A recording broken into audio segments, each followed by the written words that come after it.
எத்தனை பேருக்கு இந்த இஎம்ஐ கனெக்ட் ஆகிருக்குன்னு தெரியாது. கண்டிப்பாக இங்கே இருக்க எல்லாருமே வந்து இஎம்ஐ வாங்கியிருப்பீங்கன்னு ஒரு பெரிய நம்பிக்கை இருக்குது. கை தூக்கலாமா? அப்போ யாருமே இஎம்ஐ இல்லை இல்லைண்ணா.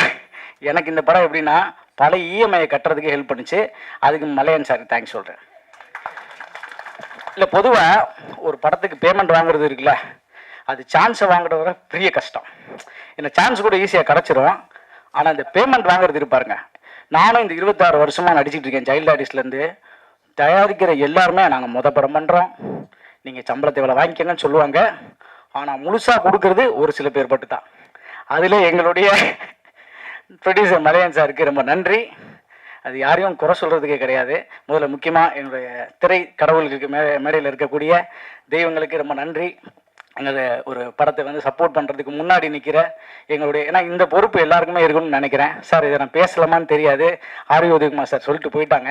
நிறைய இடத்துல பேசணும்னு ஆதங்கம் இருக்கும். ப்ரெஸ் முன்னாடி எப்படி பேசுறது, ஒன்று சொன்னால் எதாவது, இப்போ நான் நிறைய ப்ரெஸ்ஸில் பேசும்போது பார்த்தீங்கன்னா எதாவது ஒன்று சொல்லியிருப்போம், அதை மாற்றி சொல்லி போட்டுற மாதிரி ஒரு ஃபீல் இருக்குது. ஏன்னா நிறைய பேர் முன்னாடி வந்து எதாவது சொல்லிட்டோமா, எதாவது மாற்றி சொன்னால் முன்னாடி ஒருத்தர் எழுதி அது வாய்ப்பு கிடைக்கும். இப்போ எழுதுறதுக்கோ எதையாவது ஒன்று போட்டு மாற்றி தான் சொல்கிறாங்க. சமீபத்தில் ஒரு இன்டர்வியூவில் நான் பேசாத ஒரு விஷயத்த சொல்லி ஒருத்தர் ஒரு 10-20 கால் எனக்கு ஃபோன் பண்ணுற அளவுக்கு ஆச்சு. ஏன்னா நெகட்டிவாக போட்டால் தான் உங்களை பார்க்குறாங்கன்னு சொல்லி ஃபோனில் சொல்கிறாங்க. அந்த மாதிரிலாம் இருக்குது.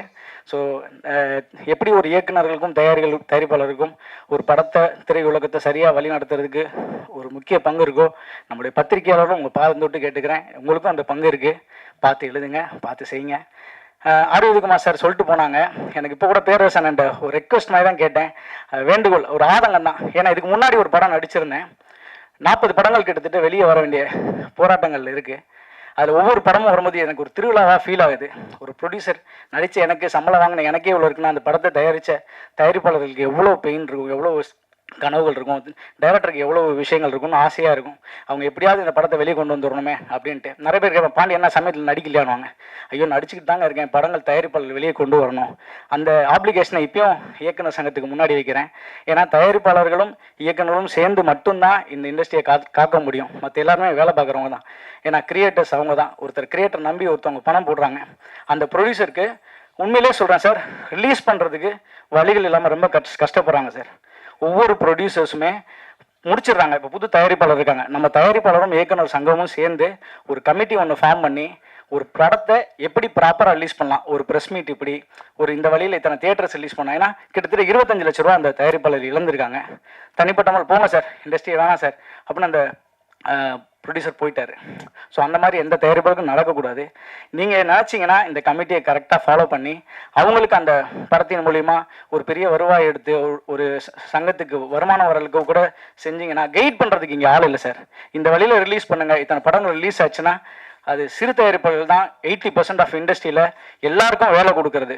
10% வந்து ஒரு 10 to 20% மட்டும் தான் பெரிய படங்கள் நடக்குது. இப்போ நான் பெரிய படங்கள் நடிச்சிட்டு இருந்தேன். இப்போ பெரிய படத்தில் திருப்பி விஜய் நான் படத்திலே திருப்பி நடிக்க முடியுமானா வாய்ப்பு இல்லை. ஏன்னா இப்போ சார் சொன்ன மாதிரி பார்க்கறதுக்கு கூட ஃபோன் பண்ணுறதுக்கு கூட வழிகள் இல்லாமல் இருக்குது. ஒரு இயக்குனரையோ தயாரிப்பாளையோ ரீச் பண்ணுறதுக்கு ரொம்பவே கஷ்டமாக இருக்குது. ஸோ அப்போது ஒரு முக்கியமான விஷயம் என்னென்னா, இது எல்லாத்தையும் அணுகக்கூடிய இது கிடையாது. எங்கேயோ ஒரு ஓட்டை இருக்குது. அது யாரையும் தவறு, தயாரிப்பாளர் தப்பு கிடையாது, இயக்குநர்கள் தப்பு கிடையாது, டெக்னீஷியன்ஸ் தப்பு கிடையாது, பத்திரிகையாளர் தப்பு கிடையாது, யாருமே தப்பு கிடையாது. ஆனால் எங்கேயோ ஒரு ஈகோன்ற ஒரு ஓட்டை இருக்குது. அதை அடைச்சி அதை கண்டுபிடிச்சி அதுக்கு ஒரு சரியான தீர்வு எடுத்தீங்கன்னா சரியாக இருக்கும். இதில் நடிகர் சங்கமும் இணைஞ்சு செய்யணும்னு ஒரு வேண்டுகோள் வைக்கிறேன். என் வயசுக்கு மீறிய ஒரு வார்த்தை தான். ஆனால் நிறைய படங்கள் நிறைய தேர்வுகள் பின்னாடி கஷ்டப்பட்டு இருக்காங்கன்னு ஒரு வழியில் தான் இந்த விஷயத்தை பதிவு பண்ணுறேன். அதனால் இன்னொன்று, சதாசிவம் சாரை பற்றி சொல்லி ஆகணும். இப்போ 3 நாள் முன்னாடி வரைக்கும் சார் இந்த படத்துக்கு நம்ம ப்ரமோஷன் பண்ண சார், என்ன விதத்தில் சொல்லுங்கள் சார், எல்லா இடத்துலையும் கூட நிற்போம், என்ன வழியில் போவோம், காலேஜாக போவோம், எங்கே போனாலும் போகலாம், எத்தனை பேரை பார்க்கணும் சொல்லுங்கள், உங்களுக்கு கூட நிற்கிறோம். ஏன்னா அப்படி ஒரு டீம். ஒரு கோடையாக்டர் சார்லாம் இருக்கார், Kumar sir, Francis sir, cameraman, அப்படி ஒரு டீம். ஒரு பிளானிங் வந்து அப்படி ஒரு இதில் மிஸ் ஆனதே கிடையாது. அப்படிப்பட்ட டீம் இந்த படத்தில். இப்போ ப்ரொடியூசர் வெளியே கூட சொன்னார், சார் இந்த படம் சக்ஸஸ் ஆகிட்டு சார், வரிசையாக 10 ப்ரொடியூசரை நான் உள்ளே கொண்டு வரேன் சார் சொன்னார். அப்படிப்பட்ட ப்ரொடியூசர் ஜெயிக்கணும் அப்படின்ற ஆதங்கத்தோடு தான் பேசுகிறேன். அதில் யாரும் தவறாக எடுத்துக்காங்க, மன்னிச்சுக்கோங்க. நம்மளுடைய சதாசிவம் சாரை பற்றி சொல்லி ஆகணும். நான் ஆட்டோகிராஃப் படத்தில் சேரன் சாருடைய சின்ன வயசு ஃப்ரெண்டாக நடிச்சிருப்பேன். அந்த படத்தில் வந்து சேரன் சார் வந்து மிகப்பெரிய கஷ்டப்பட்டார். அவர் மாதிரி ஒரு திரைக்கலைஞர் கஷ்டப்பட்டு தான் நான் பார்த்து சொல்கிறேன். அப்போது ஷூட்டிங் அடிச்சுட்டே இருப்போம், திடீர்னு ஒரு கடங்காரங்க வருவாங்க, ஷூட்டிங் பேக்கப் ஆகிடும். மனசு ரொம்ப கஷ்டமாக இருக்கும், ஐயோ ஷூட்டிங் வந்துட்டோம். ஏன்னா எல்லாருமே சாப்பிடுவாங்க.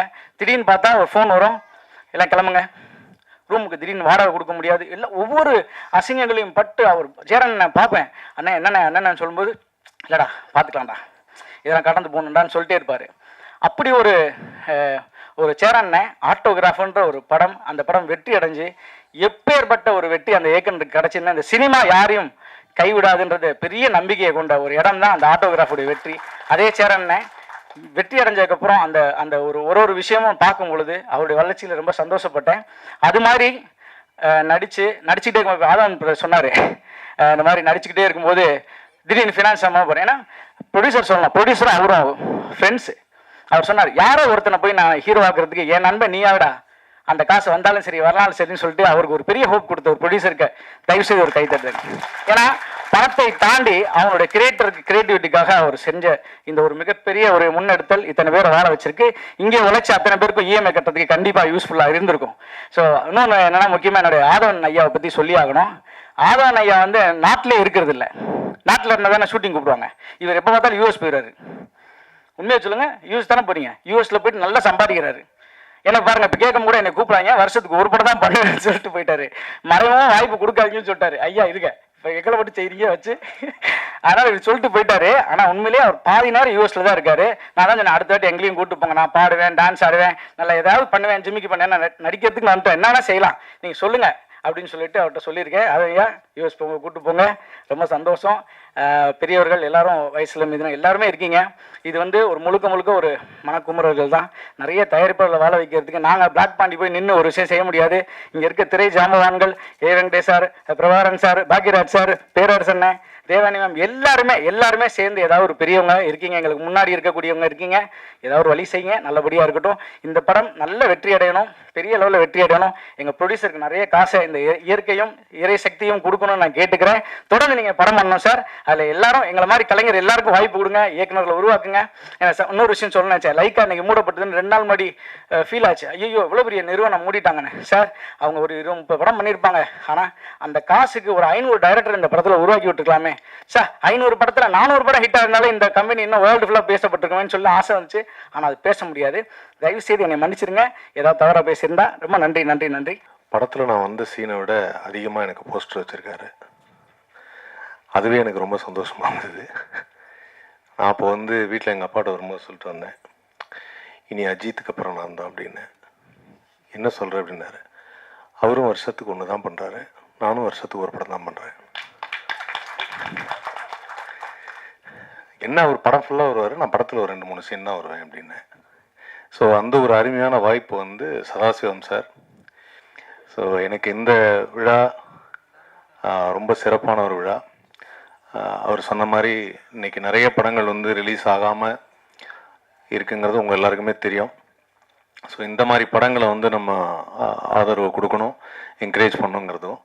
ஸோ அதுக்காக இங்கே வந்திருக்கக்கூடிய இயக்குனர்கள், திரைக்கதையின் பிதா திரு கே பாக்யராஜ் அவர்களும், ஆக்ஷன் பட இயக்குனர் பேரரசு அவர்களும், ஆக்ஷன் படத்தில் மற்றும் ஒரு சிறப்பான இயக்குனர் ஏ வெங்கடேஷ் அவர்களுக்கும், எஸ்ஆர் பிரபாகரன் அவர்களுக்கும், பிஎல் தேனப்பன் அவர்களுக்கும், தேவயானி மேம் அவர்களுக்கும், மற்றும் இங்கு அமர்ந்திருக்கும் நடிகர்கள் எல்லாருக்கும் நான் நன்றியை தெரிவிச்சுக்கிறேன். ஸோ இந்த படத்துடைய மியூசிக் டைரக்டர் பாட்டு போடும்போது நான் அவரை பார்க்கல, இன்றைக்கி தான் பார்த்தேன். மீண்டும் வள்ளுவர் பிறந்து வந்தது போல ஒரு அருமையான ஒரு கெட்டப்பில் இருக்கார். இது வரைக்கும் நீளமாக முடி வச்சாங்க, ஆனால் இப்போ முடி வச்சு மேலே கொண்டை போட்டு அழகாக இருக்கார். ஸோ யாருக்காவது வள்ளுவர் பற்றி படம் எடுக்கணும், டாக்குமெண்ட் எடுக்கணும்னா தயவுசெய்து அவரை அணுகவும். இளம் வயதில் வள்ளுவர் இப்படித்தான் இருந்தார் அப்படின்னு சொல்கிறதுக்கு ஒரு வாய்ப்பு இருக்குது. சொல்ல முடியாது, இன்ஸ்டாகிராமில் அந்த வீடியோவாக போட்டு இதுதான் வள்ளுவரின் சிறிய வயது புகைப்படம்னு கூட போடுவாங்க, அதுவும் நம்ம பார்த்துட்டு லைக்கும் போடுவோம். ஸோ அதனால் அந்த மாதிரி ஒரு அற்புதமான வாய்ப்பு அவருக்கு இருக்குது.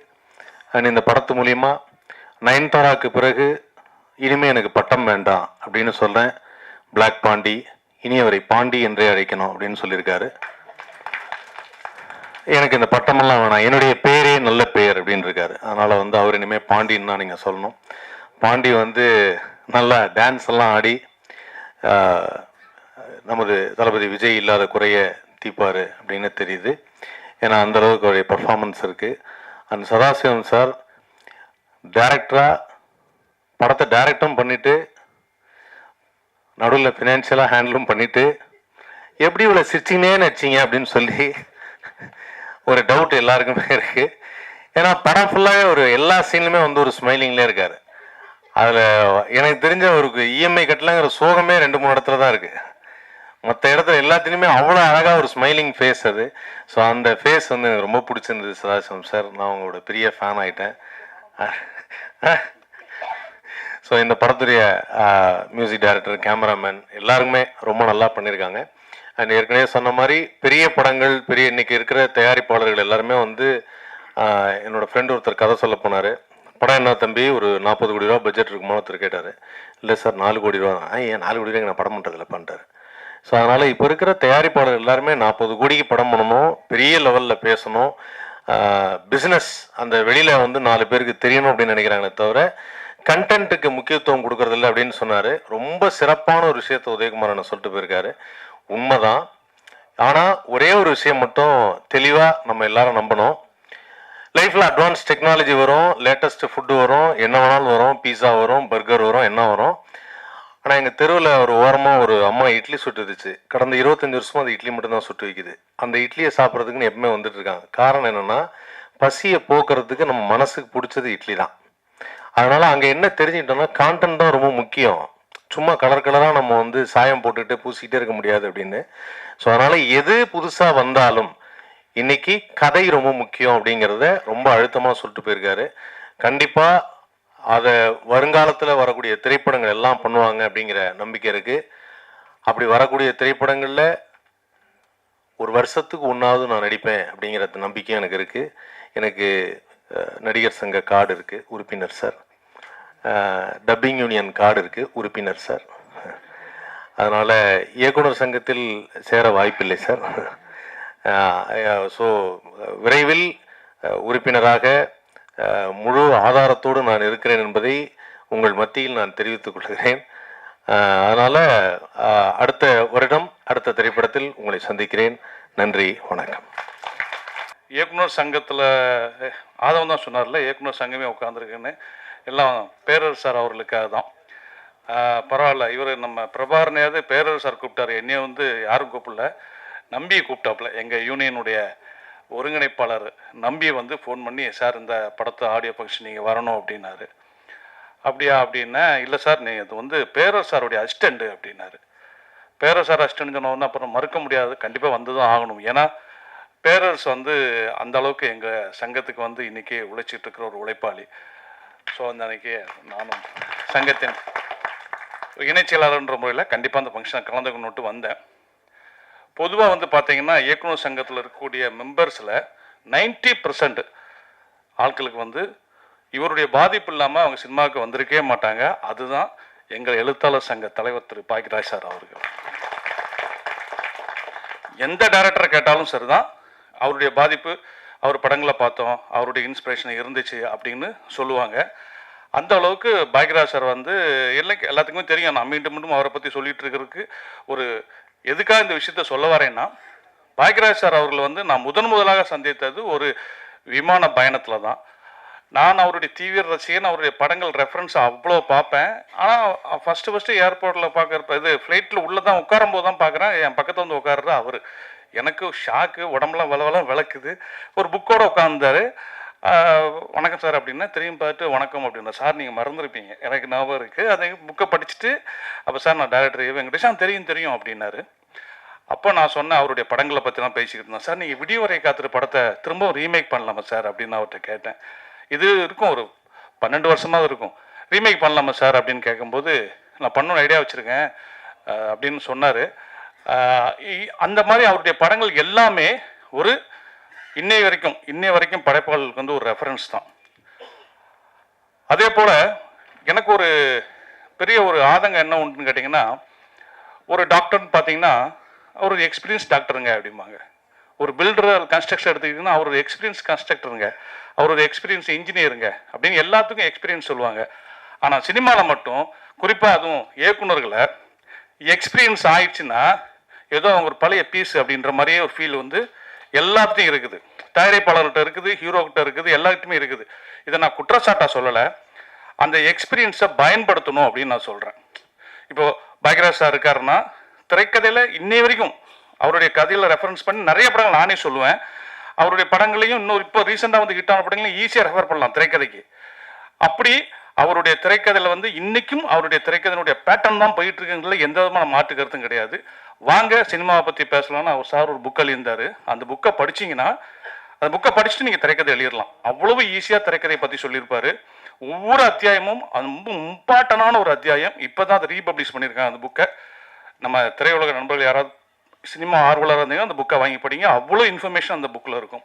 சரி, இப்போ என்னென்ன மேட்ரு, மலையாளத்தில் சமீபத்தில் ஒரு பட்டையை கிளப்பிட்டு இருக்கிற ஒரு நடிகர் கம் இயக்குனர் அப்படின்னா ஃபாசில் ஜோசப். அவருடைய படங்கள் எல்லாமே அங்கே ஹிட்டு. அவர் கதை எழுதி வேற டைரக்டர் பண்ணாலும் அந்த படம் ஹிட்டு. அப்படி அவர் வந்து கதைகளை வந்து ரொம்ப சூப்பராக பண்ணிகிட்டு இருக்காரு.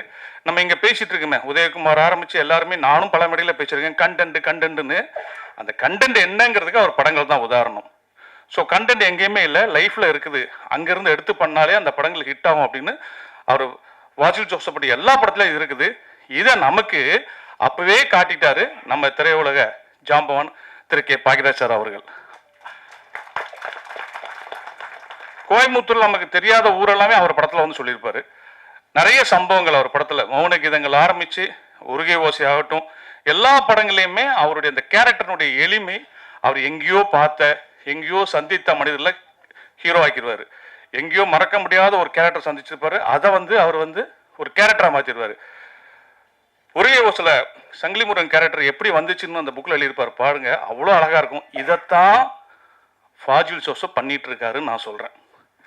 ஆரம்ப காலத்தில் பாலச்சந்திர மேனன் ஒருத்தர் இருந்தார் சாருடைய பீரியடில். சார் ஹீரோ நடிச்சிட்டு இருக்கும்போது அங்கே சாருடைய படங்கள் மாதிரியே அங்கே பாலச்சந்திர மேனன் பண்ணிட்டு இருந்தார். இப்போ ஃபாசில் ஜோசப் பண்ணிட்டு இருக்காரு. ஸோ இன்னைக்கு வர்ற இயக்குனர்கள் எல்லாருமே பாக்யராஜ் சார் பேட்டர்னில் வந்து கதையை எடுத்து ட்ரெண்டு கிட்ட பண்ணாங்கன்னா நிச்சயமாக அது ஹிட் ஆகும். சமீபத்திய உதாரணம் மீண்டும் சொல்கிறேன், ஆணித்தரமாக சொல்கிறேன், டிராகன். அந்த இயக்குனர் எடுத்த அந்த இதுக்கு முன்னாடி இந்த லவ் டுடே ஆகட்டும், டிராகன் ஆகட்டும், கதை இன்னைக்கு ட்ரெண்டில் இருக்கும். ஆனால் ப்ரெசன்டேஷன் எல்லாமே சாருடைய படங்களுடைய பேட்டர்னில் இருக்கும். அவர் பார்த்துலாம் பண்ணல, பேட்டர்னில் இருக்கும்னு நான் சொல்ல வரேன். இப்படி நம்ம வந்து நம்ம கையிலேயே நிறைய கதைகள் இருக்குது. அந்த வகையில் இந்த சதாசிவம் இஎம்ஐயை வந்து அவரே பாக்யராஜ் சார் பாணியில் ஹீரோவாக நடித்து இயக்கியிருக்கிறது மிகப்பெரிய ஒரு பாராட்டுக்குரிய விஷயம். ஆடியன்ஸ் ஏற்றுக்குவாங்களா, கூட்டம் வருமா வராதா, அதெல்லாம் வந்து இப்போ வந்து எந்த படத்துக்குமே வந்து கூட்டம் வரலாம் ரிலீஸ் ஆகி அந்த ரிசல்ட் வர வரைக்கும் தெரியவே தெரியாது. படம் நல்லா இருக்குன்னா இங்கே இருக்கிற பத்திரிக்கையாளர்களே இந்த படத்தை கொண்டு போய் சேர்த்துருவாங்க. படம் சூப்பர்னு முதல் ஷோ முடிஞ்சு போகும்போதே சொல்லிடுவாங்க. நல்லா இல்லைன்னா பேசவே மாட்டாங்க, ஃபோனும் வராது. அப்போயே தெரிஞ்சுக்கலாம் நம்ம படம் எதுவும் இங்கே தப்பு இருக்குது அப்படின்னு. அப்படி முதல் ரசிகர்கள் பத்திரிகையாளர்கள் தான். இவங்க என்ன நினைக்கிறாங்களோ அதுதான் ஆடியன்ஸ் ரிசல்ட். நான் பல படங்களை பார்த்துருக்கேன். ஸோ இந்த இஎம்ஐ வந்து ஒரு நல்ல கண்டனோட வருதுன்னு தெரியுது. அதாவது வந்து இஎம்ஐ வாங்கினா என்னென்ன பாதிப்பு வருது, எப்படியெல்லாம் மிரட்டுவாங்க, இப்படிலாம் நடக்குமா அப்படின்னு நமக்கு தெரியாத விஷயங்கள் அந்த படம் பதிவு பண்ண போது நல்லாவே தெரியுது. ஸோ இந்த படம் வந்து ஒரு நல்ல கண்ணோட்டோட வருதுன்னு தெரியுது. அதை சதாசிவன் நல்லாவே பிரசன்ட் பண்ணியிருப்பாரு. முதல் படம் பண்ணுறதும் அதுவும் புதிய தயாரிப்பாளர் பண்ணுறதும் நிறைய கஷ்டங்கள் இருக்கும். அந்த கஷ்டத்தோடு தான் பண்ணியிருக்காங்க.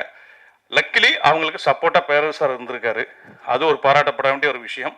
ஒரு பாட்டு எழுதியிருக்காரு. அப்புறம் குறிப்பாக நான் வந்து எனக்கு ஆதவன் தெரியும் அப்படின்றதால அவரை பற்றி நான் பேசணும். ஆதவன் உண்மையிலே வந்து ஒரு இப்போ சொல்லிட்டு இருந்தாலே எனக்கு வருஷத்துக்கு ஒரு படம் தான் வருதுன்னு. அவர் நிறைய படம் பண்ண வேண்டிய ஒரு நடிகர். அவ்வளோ திறமை அவர்கிட்ட உண்டு. அவரை மாதிரி மிமிக்ரி பண்ணி யாருமே பார்த்துருக்க மாட்டீங்க. எப்படிப்பட்ட நடிகர்னாலும் அவர் வாட்ச் பண்ணால் ஒரு ஒரு ஒன் டே எல்லாம் அவர் ப்ராக்டிஸ் பண்ணி பேசிடுவார். என்னுடைய சண்டை மாறுதோன்னு படத்தில் வந்துட்டு அவர் காதல் தண்டபாணி அவர்கள் வந்து படம் முடிகிற தருவாயில் காலமாயிட்டார். அப்போ டப்பிங் எப்படி பண்ணுறது அப்படின்னு யோசிக்கும் போது எனக்கு வந்து ஆதவன் பேசினா கரெக்டாக இருக்கும்னாங்க. நான் சொன்னேன் சரி எடுத்து காமிங்க பாப்புன்ட்டு நான் போயிட்டேன். அப்போ எனக்கு வேறு வேலை இருந்துச்சு, எடிட்டிங் வேலை.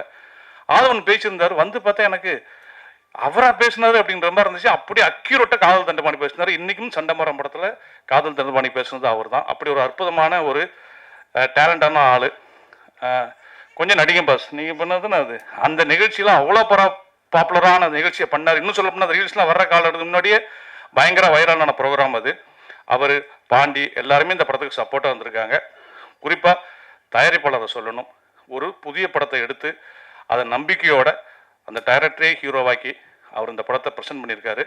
இந்த படம் மிகப்பெரிய வெற்றி அடையணும் அப்படின்னு சொல்கிறதுக்கு முன்னாடி தேவயானி அவர்கள் வந்து டைரக்டராக இருக்காங்க. அவங்களுக்கு என்னுடைய வாழ்த்துக்கள். டைட்டில் சொல்லாமா வேண்டாமா? சொல்லாம்ல. அவங்க படத்துடைய டைட்டில் வந்து கைக்குட்டை ராணி அப்படின்னு வச்சுருக்காங்க. எனக்கு ரொம்ப பிடிச்சிருந்த டைட்டில். ஒரு ரொம்ப டிஃப்ரெண்டான டைட்டிலாக இருந்துச்சு. இந்த டைட்டில் கேட்டோன்னே இந்த படத்தை பார்க்கணும் அப்படின்னு தோணக்கூடிய அளவுக்கு அந்த டைட்டில்.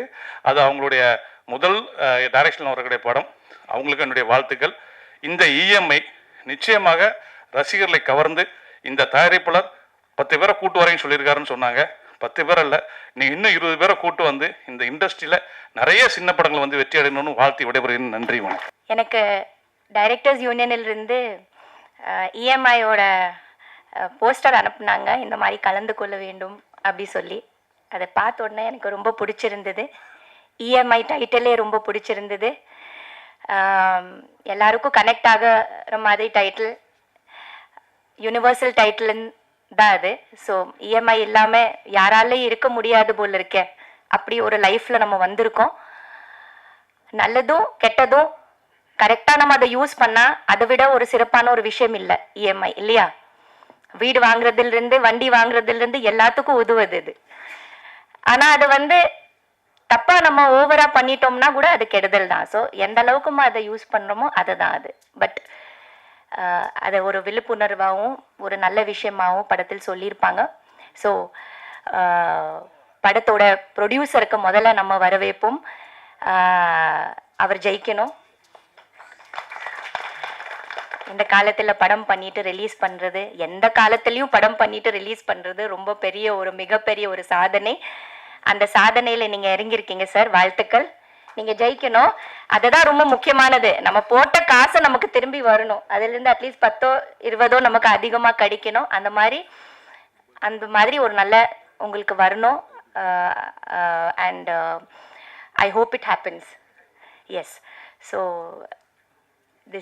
அதே மாதிரி படத்தோட டைரக்டருக்கு வாழ்த்துக்கள்.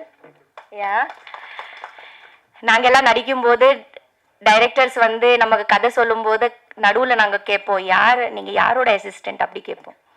ஸோ அந்த மாதிரி நிறைய விக்ரமன் சாரோட அசிஸ்டன்ஸோட ஒர்க் பண்ணியிருக்கேன். கேஎஸ் ரவிக்குமார் சாரோட நிறைய அசிஸ்டன்ஸ் கூட நான் படங்கள் பண்ணியிருக்கேன். சுந்தர் சி சாரோட நிறைய அசிஸ்டன்ஸ் கூட ஒர்க் பண்ணியிருக்கேன்.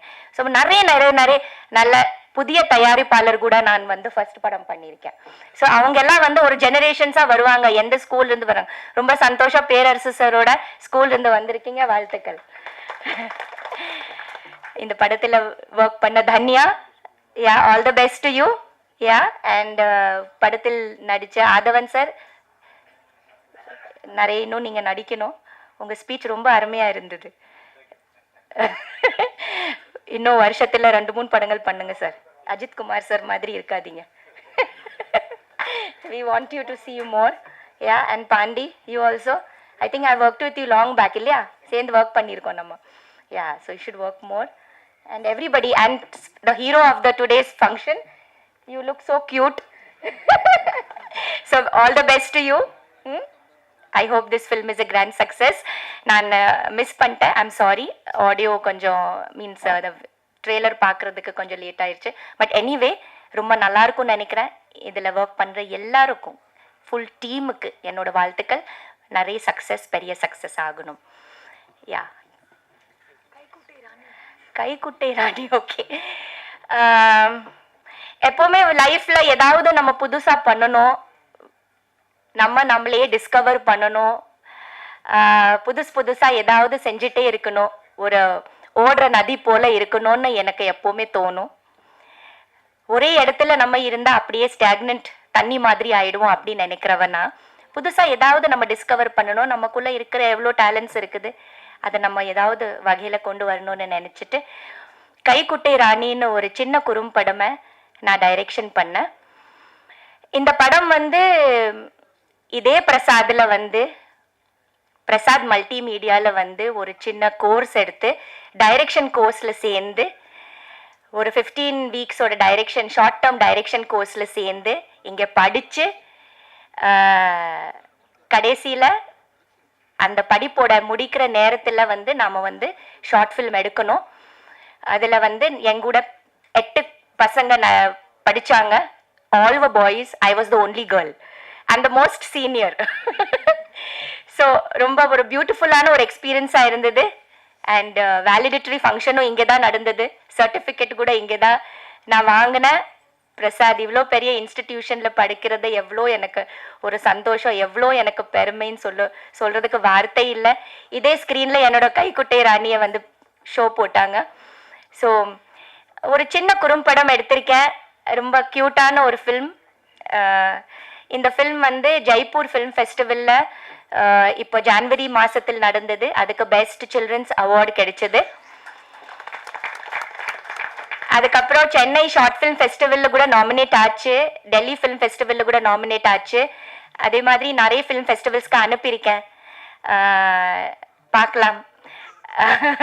ஸோ இதுதான் என்னோட இது. ரொம்ப க்யூட்டான ஒரு சின்ன நீங்கள் எல்லாம் பார்ப்பீங்க. மெல்ல நான் ரிலீஸ் பண்ணிடுவேன். யா, தேங்க்யூ ஸோ மச். அதுக்கப்புறம் நாங்கள் ஸ்டூடெண்ட்ஸ் தான் எடுத்தோம் அந்த படம். அதில் ஒர்க் பண்ண எல்லாரும் நாங்கள் ஸ்டூடெண்ட்ஸ் தான். என்னோட அசிஸ்டன்ஸும் பிரசாதோட ஸ்டூடெண்ட்ஸ் தான். டிஓபி கூட பிரசாதோட ஸ்டூடெண்ட் தான். So we as a team we made the film Kaikkutti Rani. இதில் best part and the most beautiful part of the film is that the music is by Isaignani Ilaiyaraaja sir.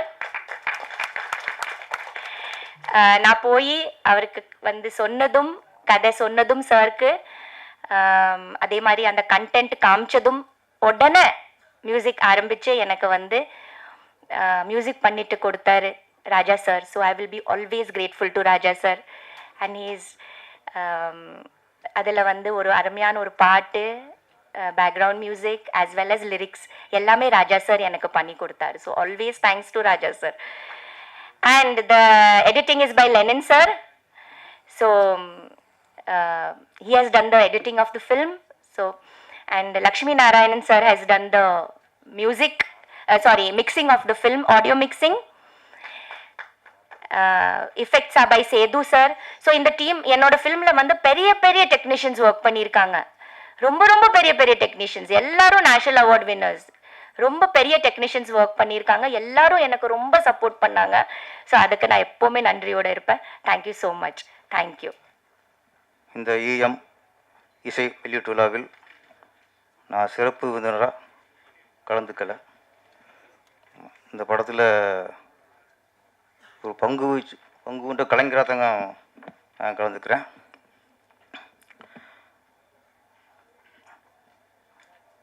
பாக்கிரா சார்கிட்ட ஃபோனில் தான் அழைச்சேன். மாணவி சார்கிட்ட சொல்லி என் ஹஸ்பண்ட் சொல்லுங்க அப்படின்னு சொல்லி சொன்ன உடனே எந்த மறுப்பு இல்லாமல் சார் ஒன்று வந்துட்டார். அதுக்கு ரொம்ப நன்றி சார். சினிமாவை அந்த நேச்சா தான் அந்த பெருந்தன்மையெல்லாம் இருக்கும். இப்போ இங்கே இருக்க எல்லாருமே நம்ம அழைச்சி வந்திருக்கவங்க தான். வெங்கடேஷ் சார் என் மனசு அழைச்சிச்சு. அது நம்ம மூலியமாக வந்திருக்கீங்க. எல்லாருக்கும் நன்றி. வெங்கடேஷ் சார் பேசும்போது பாதிப்பெல்லாம் யாருமே படம் பண்ண முடியாதுன்னு சொன்னார். நான் இண்டஸ்ட்ரிக்கு அசிஸ்டண்ட்டாக வரக்கு முன்னாடியே ஒரு பாதிப்பு. ஆமாம், இங்கே வந்து நிறைய பேர் என்னவாங்க, அவர் டிஸ்கஸில் உட்காரணும், அவரோட டிஸ்கஸ் பண்ணணும், அவரோட உட்காந்து பேசுகிறதே பாக்கியம் அடிச்சுருப்பாங்க. நான் ஸ்கூலில் 10th படிச்சுக்கிற டைம் நினைக்கிறேன்.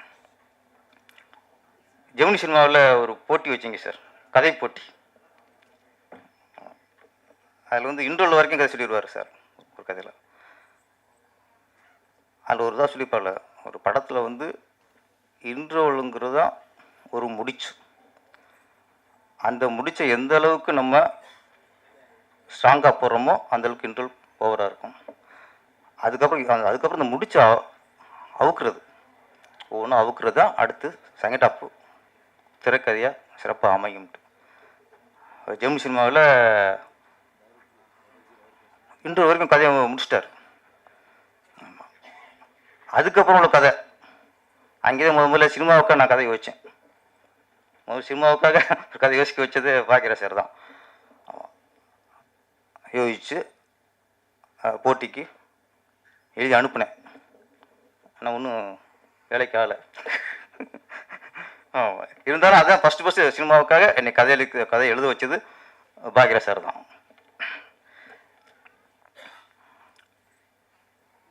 பாக்கியராஜ் சார் பற்றி இப்போ நிறைய பேர் பேசிட்டே இருக்கலாம். ஆமாம், எப்படின்னா கதை, திரைக்கதை, வசனம், டைரக்ஷன், அப்புறம் இது மூணு தான். முன்னெல்லாம் திரைக்கதை டைரக்ஷன் தான் இருக்கும்.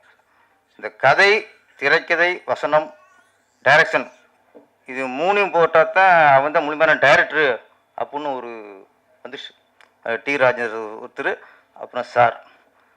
அதுக்கப்புறம் அந்த இது மூணையும் போடணும். கதை வசனம் ஒருத்தர், திரைக்கதை டைரக்ஷன் ஒருத்தர்னா அது டைரக்டருக்கு மதிப்பு இருக்காது. அப்போது ஒரு இயக்குனருக்கு மதிப்பை இழக்க செஞ்சது பாக்கிற சார் தான். அப்போ இப்போ மலையாளத்தை சொன்னீங்களே, மலையாளத்தில் வந்து எப்படின்னா இப்போ தமிழ் ஃபீல்டு ஏன் இப்படி இருக்குது, மலையாள ஃபீல்டு ஏன் இன்னைக்கு சிறந்து விளங்குது அப்படின்னா, இங்கே ப்ரொடியூசர் என்ன பண்ணுறாங்க, ஒரு பாக்கிராஜ் ஒர்க் பண்ணியிருக்கேன் அப்படின்னு போய் நிற்கிறேன். ஆமாம், எத்தனை நாள் ஒர்க் பண்ணியிருக்கேன், பாக்கிராஜ் 10 விட ஒர்க் பண்ணியிருக்கேன். முந்தான முடிச்சு தூரன்னு வச்சு டார்லிங் டார்லிங் டார்லிங் டார்லிங் நான் சொல்லிவிட்டு ஓகே ஓகே. ஒரு கதாசிரியர், ஓகே, பட்டுக்கோட்டை புறவர் கதை சாரோட கதை சார் நான் இயக்க போகிறேன் அப்படின்னா அந்த பிடிச்சி ஒத்துக்க மாட்டாங்க. உனக்கு கதையே பண்ண தெரில, நீ என்னடா டைரக்டரு, அங்கே அடிவிட்டு போகிறோம். நான் ஒரு நாவலை தூக்கிட்டு போயிட்டு, சார் அந்த நாவல் நல்லா இருக்குது சார், இதை நான் படம் பண்ணலாம்னு இருக்கேன், எனக்கு வாய்ப்பு கொடுங்க. நீ யார்கிட்ட ஒர்க் பண்ணியிருக்க சார்? நான் பாரதிட்ட 5 படம் ஒர்க் பண்ணியிருக்கேன். கதை இது நாவல் சார். யார் நாவல்? யார்? வேறு ஒரு கே நாராயணன் சாரோட நாவல் அப்படின்னு நம்ப மாட்டாங்க. ஏன்டா ஃபஸ்ட்டு படம் உனக்கு கதையே பண்ண தெரில, நீ உன்னை எப்படி டேரக்ஷன் கொடுக்குறது? தமிழ் பிடிச்சில சொல்கிறேன். இங்கே டேரக்டர்னா அவர் தான் கதை எழுதணும், அவர் தான் வசனம் எழுதணும், அவர் தான் திரைக்கதை எழுதணும், இப்போ அவர் தான் பாட்டு எழுதணும். நல்ல வேலை இடையில பாக்கிராஜ் வந்து இசையமைச்சிட்டாரு, பாட்டு எழுதிட்டாரு, பாட்டு பாடிட்டாரு. அதெல்லாம் கொஞ்சம் மைல் ஏற்றலை சார். இல்லைன்னா இப்போ வர்றவங்களாம் கதை, திரைக்கதை, வசனம், இசை, பாடல்கள், பாட்டு பாடணும், நீ தான் டைரக்ஷன் இத்தனை இருந்தால் தான் உங்கள் டேரக்டர் ஒத்துக்கும்னு ஆயிருக்கும். கொஞ்சம் அதில் தப்பிச்சிட்டோம். அதெல்லாம் மலையாளத்தில் அப்படி இல்லை. மலையாளத்தில் இன்றைக்கும் ஒருத்தருக்கு டைரக்டருக்கு என்ன அனுபவம். ஜோஷி ஒர்க் பண்ணியிருக்கியா, பாசிட்டு ஒர்க் பண்ணியிருக்கியா, சித்திட்டு ஒர்க் பண்ணியிருக்கியா? அப்போ இந்த பெரிய டைரக்டர்கிட்ட ஒரு 5 கூட ஒர்க் பண்ணியிருக்காருன்னா அந்த நம்பிக்கை ஃபஸ்ட்டு வந்துடும் உங்களுக்கு. அதுக்கப்புறம் சார் என்னோடய ஃப்ரெண்டோட கதை சார் இது சார் அப்படிங்க. கதை டிபார்ட்மெண்ட் வேறு, டைரக்ஷன் அனுபவம் வேறு. அங்கே டைரக்ஷன் அனுபவத்தை பார்க்குறாங்க, கதையின் தன்மையை பார்க்குறாங்க. தனித்தனியாக பார்க்குறதுனால இன்றைக்கும் அந்த சொன்னீங்கள கண்டென்ட்டு அந்த கண்டென்ட்டு இன்றைக்கி இங்கே ஜெயிக்குது. அதனால் சார் உங்களால் சார் எங்களுக்குலாம் பாதிப்பு. எங்கள் கதை எல்லாத்தையும் கேட்குறாங்க நம்மள்கிட்ட. அப்புறம் கைக்குட்டை ராணி, தமிழ்நாட்டில் எல்லா குடும்பத்துக்கும் அவர் தான், அவங்க தான் ராணி. ஆமாம், தேவானி மேடம், அவங்க நான் ரொம்ப மதிக்கக்கூடிய ஒரு ஆர்டிஸ்ட் தேவானி மேடம். ரொம்ப பிடிக்கும் அவங்கள, ரொம்ப நான் அவங்க மேலே அவ்வளோ மரியாதை எனக்கு. ஆமாம், நான் எல்லாரும் பேசிட்டு சொல்லிட்டே இருப்பேன், ஏன்னா அவ்வளோ பிடிக்கும். அவ்வளோ ஒரு ஒரு ஒரு பெண்ணை பக்கம் மரியாதை வரணும், அவளை பார்த்து அவ்வளோ மரியாதை வரும். ஆமாம், காரணம் இன்னைக்குள்ள நடிகைகளுக்கெல்லாம் அவங்க ஒரு உதாரணம். ஃபஸ்ட்டு ஹோம்லியாக நடிக்க ஆரம்பித்து எல்லா குடும்பத்துலேயும் தான் குடும்பத்து பெண்ணாக பார்க்க ஆரம்பித்தாங்க. கடைசி வரைக்கும் அவங்க பண்ண எல்லா படமுமே ஹோம்லி கேரக்டர் தான், குடும்ப பங்கான கேரக்டர் தான். எந்த ஒரு வகையுமே நம்ம ஒரு கவர்ச்சியை காட்டி ஜெயிக்கணும்னு ஒரு துளியோட நினைக்காத ஆர்டிஸ்ட் தான் தேவானி அவர்கள். நம்ம சில நடிகைகள் என்ன பண்ணுறாங்க, குறை சொல்ல, ஃபஸ்ட்டு படம் பார்க்கும்போது அவ்வளோ ஹோம்லியாக இருக்காங்க. அந்த ஹோம்லிக்காகத்தான் அந்த ரொம்ப ஹோம்லியாக இருக்காங்க, நம்ம வீட்டு பொண்ணு மாதிரி இருக்காங்க அப்படி இந்த ரசிகர் உருவாகுறாங்க. அந்த குடும்ப பாங்கனை தோற்றதுக்காகத்தான் ரசிகர் உருவாகுறாங்க. அதனால வெற்றி அடைகிறாங்க. ஒரு நாள் வெற்றி அடைஞ்சதுக்கப்புறம் அவங்க கவர்ச்சியை காட்டுறதுக்கு ஆர்வம் காட்டிடுறாங்க. ஒன்றே ஒன்று தீர்க்கமாக சொல்லணும், உங்களுடைய குடும்ப பாங்கான தோற்றத்திற்கும் நீங்கள் எதிர்த்து நடிக்கிற குடும்ப பாங்கான அந்த கேரக்டரையும் கவர்ந்து தான் ஒரு ரசிகர் கூட்டம் வரும்போது நீங்கள் கவர்ச்சியாக நடித்தா அவங்களுக்கு பிடிக்காது, அதை ரசிக்க மாட்டாங்க. அந்த உண்மையை தெரிஞ்சுக்குங்க. நம்ம எங்கள் வீட்டு பொண்ணு மாதிரி பார்க்கும்போது அது கவர்ச்சி காட்டினா எப்படி பிடிக்கும்? அப்போ நீங்கள் குடும்ப பாங்கான தோட்டம் உங்களுக்கு இருக்குது, அதனால உங்களுக்கு ரசிகர் உருவாயிருக்காங்க. ஒவ்வொரு குடும்பத்துலேயும் அவங்க குடும்ப பெண்ணாக பார்க்குறாங்கன்னா கடைசி வரைக்கும் காப்பாற்றணும். அப்படி காப்பாற்றி இன்னைக்கு மரியாதைக்குரிய ஒரு பெண்மணியாக திகழ்கிறது தான் தேவயானி அவர்கள்.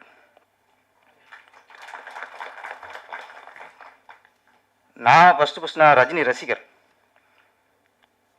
நான் முதல்ல ஒரு ஒரு ஒரு நடிகைக்கு ரசிகரானதுன்னா எந்த நடிகை எனக்கு பிடிச்சதுன்னா அமலா. ஆமாம், ரொம்ப பிடிக்கும்.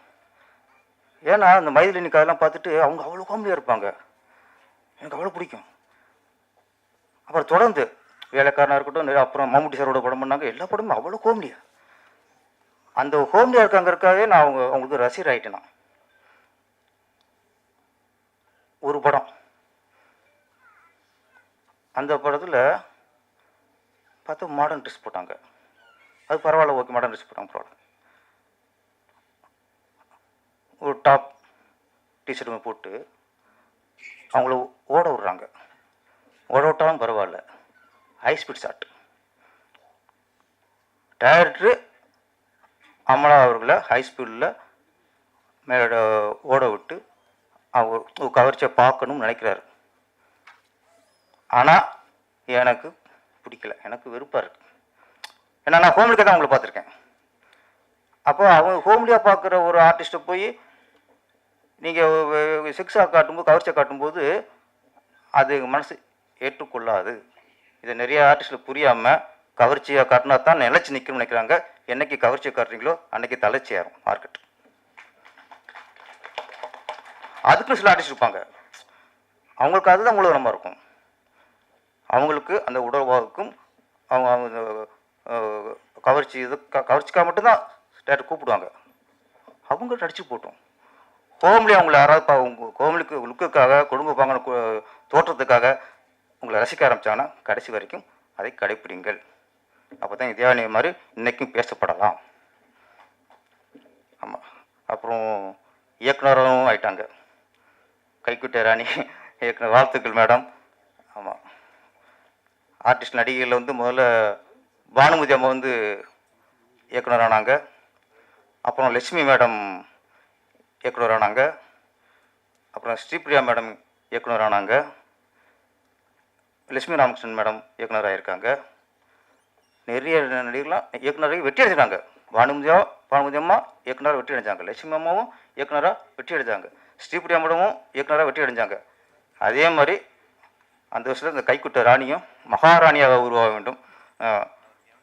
அந்த ராணிக்கு ஒரு வெற்றி கிரீடம் தலையில் சூட்ட வேண்டும். வாழ்த்துக்கள் மேடம். தேங்க்யூ. அப்புறம் இந்த மேடையில் இன்றைய நாயகன் அப்படின்னா இசையமைப்பாளர் ஸ்ரீநாத் பிச்சை. முதல்ல நம்மால் சதாசிவம் கூட்டி வந்தார் மினிஸ்ட்ரேட்டரை. பேசிட்டார், சார் மினிஸ்ட்ரேட்டர் உங்களை அறிமுகப்படுத்தணும் சார், நீங்கள் இது போடுறதுக்கு பாட்டு எழுதணும் சார் அப்படின்னு. சரி வாங்கிட்டேன். கூட வந்துட்டாங்க. யார் மினிஸ்ட்ரேட்டர் பார்த்தா இவரை காட்டினாங்க. எந்திரிங்க சார், ஸ்ரீநாத் பிச்சை அப்படின்ட்டு. நான் என்னடா அது விஸ்வாமித்திர மாதிரி தலையெல்லாம் இருக்குது, நான் ஆளை பார்த்தா மினிஸ்ட்ரேட்டர் மாதிரி தெரியலையே முதல்ல அப்படின்னு டவுட் ஆயிடுச்சு. பேர் அப்படின்னா ஸ்ரீநாத் பிச்சை. பிச்சையா?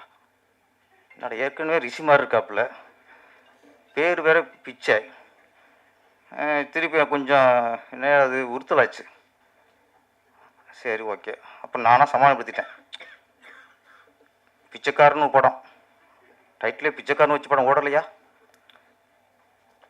கோடீஸ்வரன் அப்படிலாம் எடுத்து சில படம் சரியாக போகலை. ஆனால் பிச்சைக்காரன் படம் எடுத்து மிகப்பெரிய ஹிட்டு. ஓகே, ஒரு சமாதானம். அப்புறம் சுந்தர் பிச்சை, சூப்பர், உலகளவில் வெட்டி அடிச்சான் அந்த மனுஷன். அப்போ இந்த பிச்சை பேருக்கும் இதுக்கும் சம்மந்தம் இல்லை, திறமை தான் ஜெயிக்கும். சில பேர் சொல்லுவாங்க நெகட்டிவாக பேர் வைக்கக்கூடாதும்பாங்க. பாக்கியராச படம் எல்லா படமே நெகட்டிவ் தான். ஒரு கை ஓசை நெகட்டிவ் தான். இப்போ ஒரு கை ஓசை வரும், வராதுல்ல, அது ஹிட்டு. மௌன கீதங்கள், சரி மௌனமாக அப்படி கீதம் பண்ண முடியும்? மௌனமாக கம்முனே இருக்கணும், அது மௌன கீதங்கள், அதுவும் நெகட்டிவ் தான். தூறல் நின்று போச்சு,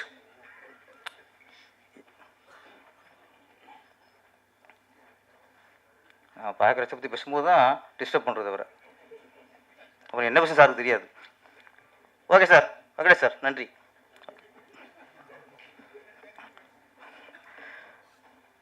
தூறல் நின்று போச்சு. இப்போ நம்ம ஒரு பிடிச்சரை பிடிச்சி, நான் தான் ஃபஸ்ட்டு படம் பண்ணுறேன்னு வச்சுங்களேன், கதையெல்லாம் சொல்லி கதையெல்லாம் ஓகே போச்சு. பிடிச்ச ஒரு டைட்டில் கேட்குறாரு, என்னப்பா டைட்டில்? சார் தூறல் நின்று போச்சு, கிளம்பிட்டுருவாங்க. ஏண்டா சொல்லும்போதே நின்று போச்சுங்கிற, விளங்கும் போடான்றான். ஆனால் தூரல் நின்று போச்சு என்ன ஹிட்டு சார்? இப்படி நெகட்டிவ் டைட்டில் வச்சு அவர் சக்ஸஸ் பண்ணார். நான் என்ன சொன்னேன், அதனால் பிச்சைக்கும் இதுக்கும் சம்மந்தம் இல்லை, அது வேற இது வேற. திறமை இருந்தால் நம்ம நெகட்டிவ் பார்க்குற சார் மாதிரி நெகட்டிவ் டைட்டில் வச்சாலும் ஓடிடும். திறமை இருந்தால் பேரில் பிச்சை இருந்தாலும் இசையமைத்து அவர் கோடிசன் ஆயிடுவார். அப்புறம் இவருக்கு எனக்கு ஒன்று ராசி இருக்குது, இப்போ தான் நான் கண்டுபிடிச்சேன். ஒரு 3 இசையமைச்சிருக்காரு. ஒன்று ரூ, அடுத்து இஎம்ஐ, இன்னொன்று கொற்றவன் போய்கிட்டு இருக்கு. இது மூலம் நான் நடிச்சிருக்கேன். அப்போ பிச்சைக்கு எனக்கு இந்த ராசி. அப்போ இது அப்போ நடித்தேன். நம்ம அன்றைக்கி பிச்சைன்னு சொன்னோம்னா யோசிச்சுமே, அப்போ இந்த பிச்சை சேமிச்சு எல்லாம் நம்ம நடிச்சுக்கிட்டு இருக்குமே, அப்போ பிச்சைக்கு நமக்கும் ஒரு ராசி இருக்குது. அதனால் பிச்சையை வந்து வாழ்த்துறேன். ஆமாம், நிறைய படம் நீங்கள் வந்து நிறைய 10, 20, 30, 100 படம் எடுக்கணும், அப்போ நான் நடிக்க முடியும். உங்களுக்கு ஒரு ராசி இருக்குல்ல. அப்புறம் இதில் ஆதவனின் ஆதங்கம் வைக்கலாம் டேட்டில். ஆமாம் சார், ஆனால் நீங்கள் ரொம்ப ஃபீல் பண்ண வச்சியே. நான் விட என்னடா வருஷத்துக்கு ஒரு படம் சொல்கிறாரு, ஒரு படத்தையும் கூப்பிட்றாங்க போல இருக்கு. நல்ல திறமையான ஆள், அந்த ஸ்பாட்டில் டேரக்ட் அப்பப்போ கவுண்ட் அடிப்பார். அவ்வளோ திறமை இருக்குது, அவ்வளோ காம்படிஷன்ஸ் இருக்குது. இவர் பயன்படுத்திக்காமல் என்னடா வருஷத்துக்கு ஒரு படம் தான் அப்படிங்கிறாப்புல. அந்த பிளாக் பாண்டி சும்மா இருக்கும். இது நண்பு சார், எப்போவுமே நண்பரால் தான் நம்மளுக்கு பிரச்சனை. எப்பவுமே கூட இருக்கும் தான் புளி வரிப்பான். பேக்கில் சொல்லியிருந்தார் ஒரு பேட்டியில், அது முந்தான முடிச்சிட 4 துரோகிகள்ன்ட்டு. அது மாதிரி கூட இருந்த பிளாக் பாண்டி சும்மா அவர் ஃபீல் பண்ணிட்டாரு.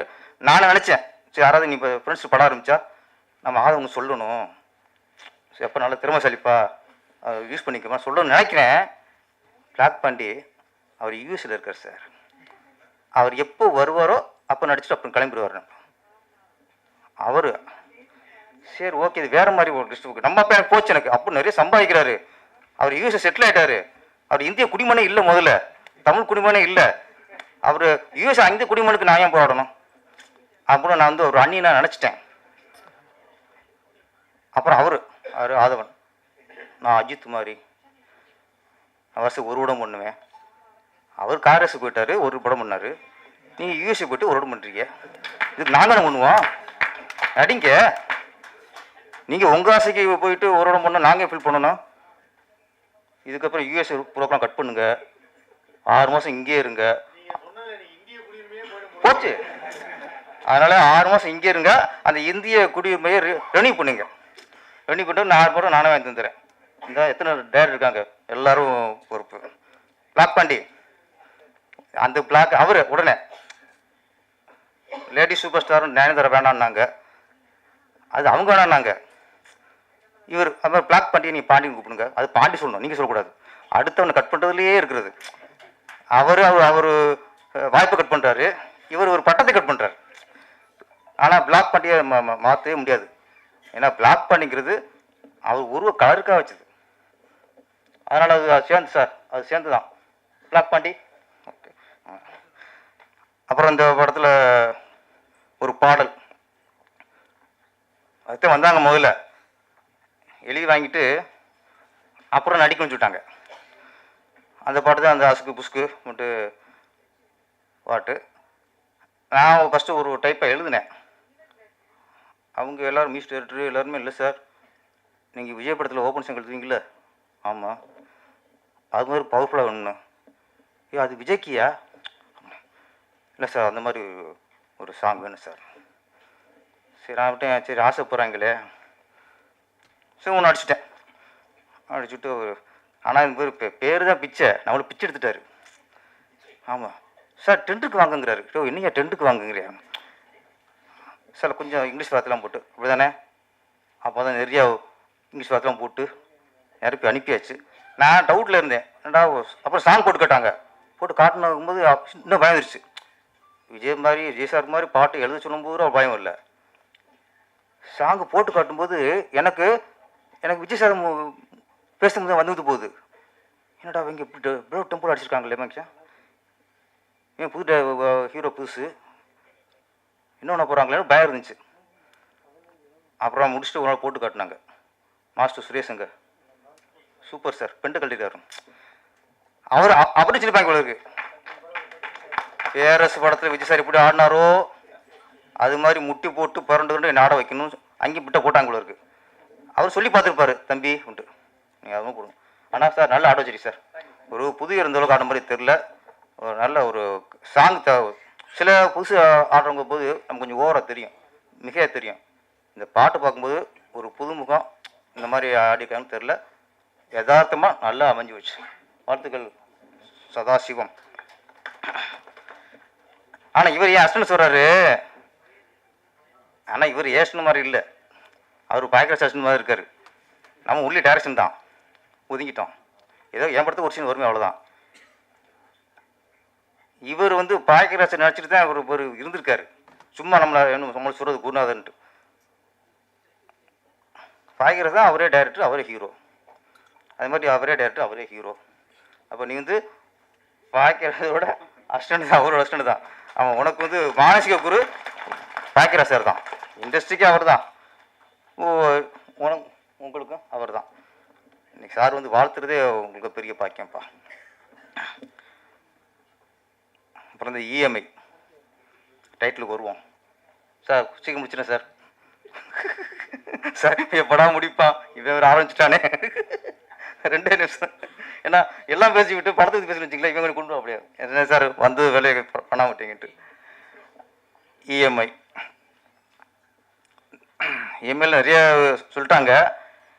இதில் என்னென்னா அந்த இஎம்ஐ ஆம்பளைங்க பைக்கை வாங்கிடுவாங்க, காரை வாங்கிடுவாங்க, வீட்டை வாங்கி விடுவாங்க. பைக்கை வாங்கிவிட்டு ஒரு 3 மாதம் 4 மாதம்லாம் கட்டுவாங்க. அதுக்கப்புறம் 3-4 வருஷம் கட்ட மாட்டாங்க. அவங்க காலையில் டிஃபன் சாப்பிட்டு நல்லா சோத்தை கட்டிக்கிட்டு அந்த இஎம்ஐயில் அவங்க பைக்கை ஸ்டார்ட் பண்ணிட்டு கிளம்பிடுவா ஆஃபீஸுக்கு. எத்தனைக்கு 8 மணிக்கு கிளம்பிடுவாப்புல. கரெக்டாக 9 மணிக்கு வருவான். டிங் டிங்குமா. கதை தூக்கிறது யார்? அவர் ஒய்ஃப். இஎம்ஐ வாங்கிறது கணவன். அவன் அவன் பண்ணுற டார்ச்சலாக இருக்குன்னு உங்களுக்கு பேசுகிற தோரணை இருக்கும்ல, அவன் ஆதரவு மாதிரி தான் பேசுகிறதுலாம் அப்படி இருக்கும். எங்கே உங்கள் புருஷன் எப்போ வருவார், ஃபோன் பண்ணுங்க. அப்புறம் இல்லைங்க அவர் ஃபோனை எடுக்க மாட்டார், நாங்கள் போனால் எடுக்க மாட்டார், நீங்கள் முன்னாடி எடுங்க. போடுங்கம்மா, ஸ்பீக்கரில் போடும். அதுவே ஸ்பீக்கரில் போடணும். இதை அப்புறம் எப்படி சமாளித்து போயிடுவாங்க. அதுக்கப்புறம் சாயந்தரம் வரும் 4 மணி போல். வந்துட்டாரா அவங்க புருஷன் போனவர் நைட்டு 12 மணி வந்தால் கூட அவங்க கிளம்பிட மாட்டாங்க. ஒய்ஃபு லேட்டாக வந்தால் கூட கிளம்பிட மாட்டாங்க. இவன் வந்து குழப்பாரு, இன்னும்மா வரல உங்கள் புருஷன் ஆமாட்டா. அது ஒரு சரி, மறுநாள் 2-3 நாள் கழிச்சு இவன் வந்து பெல் அடிப்பான்.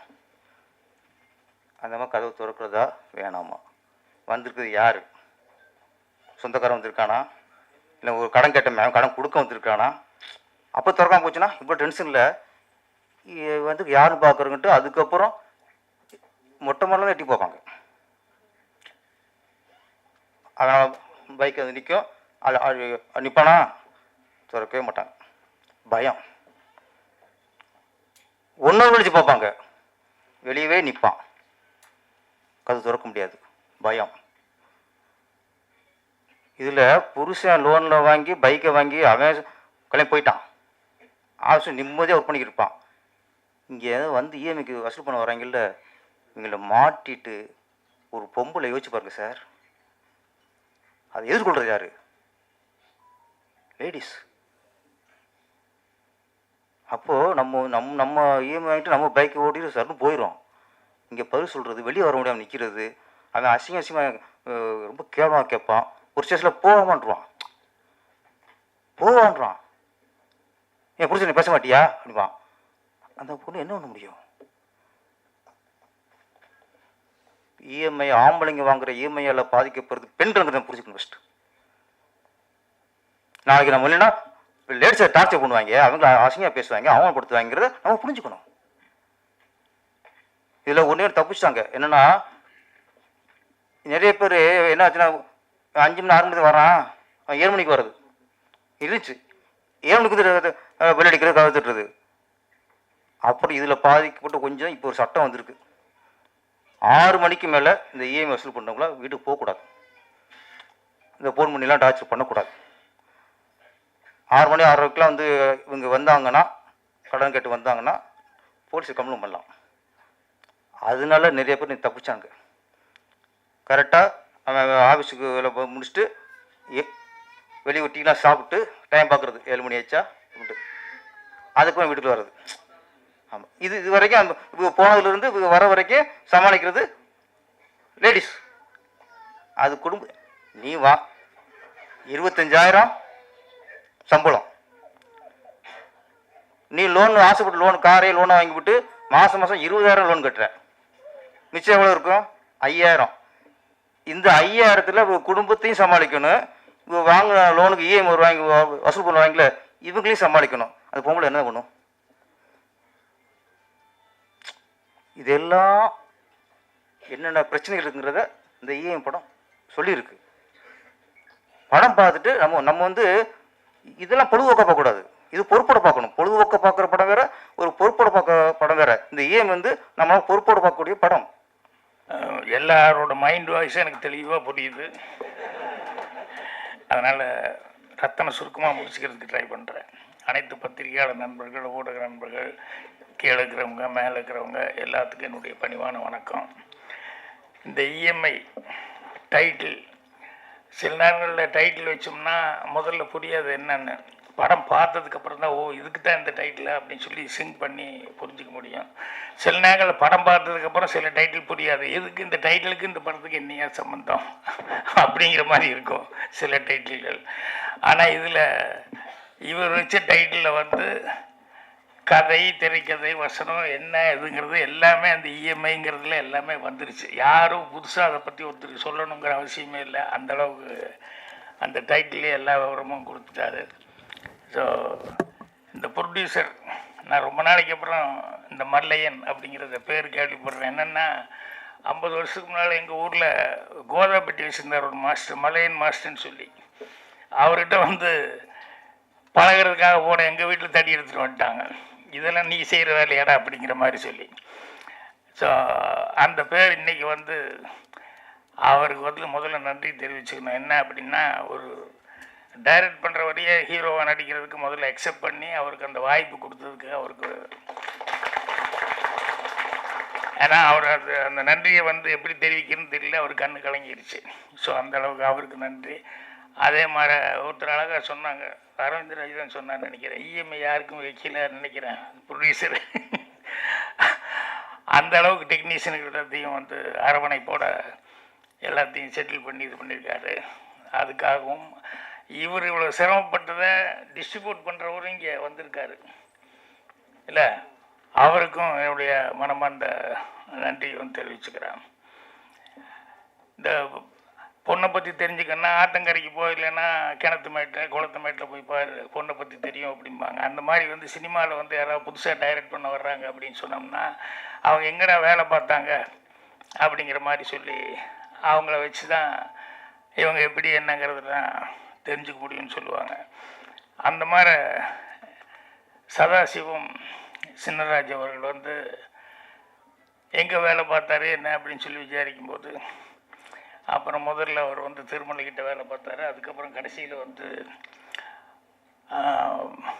பேரரசுக்கிட்ட வந்து வேலை பார்த்தாரு அப்படின்னு சொல்லி சொன்னாங்க. ஸோ முதல்ல வந்து இந்த படத்தினுடைய இசை வெளியீட்டு விழா அப்படிங்கிறதுனால வந்து இந்த பிச்சை கோடீஸ்வரன் ஆகணும். அவர் அந்த அளவுக்கு பாட்டு போட்டிருக்காரு, நல்லா